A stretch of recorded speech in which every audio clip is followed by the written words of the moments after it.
State of Connecticut experiencing a shortage of certain cannabis products. And we wanted to know if those supply and demand issues were affecting our dispensaries here in the Bay State.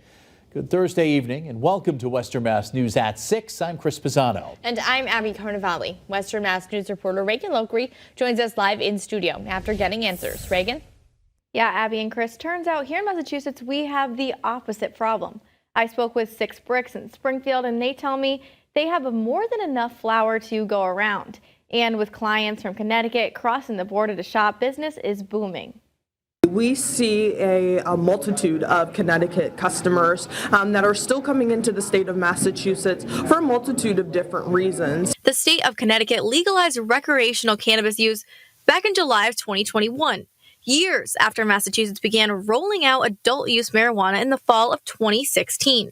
And although both states are arguably in their infancy stage, Peyton Shubrick, CEO and founder of Six Bricks Cannabis Dispensary in Springfield, tells Western Mass News, since our state legalized first, Massachusetts has so many different variations of products, giving customers more options. When you look at the number of license holders as it relates to cultivators, manufacturing, and production, there is just way more that we have available in the state of Massachusetts. So while Connecticut dispensaries are struggling to keep up with supply and demand, Massachusetts flower products are flourishing. We have more than enough flour here. Some would say we have too much.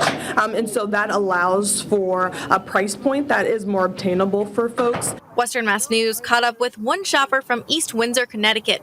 He tells us Six Bricks has a lot more options than the dispensaries in his home state. And all he has to do is drive about 10 minutes down I-91. Better prices, I think, and it's not too far from my house.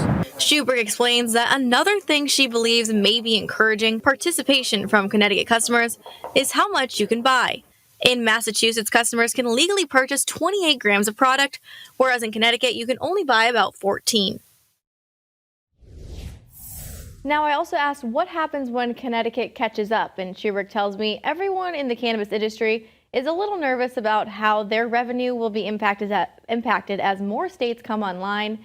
And even though that causes a lot of uncertainty with their customer base, there's still a lot of hope as the market grows and more products are developed. Reporting live in studio, Reagan Lockery for Western Mass News. Reagan, thank you for that live report.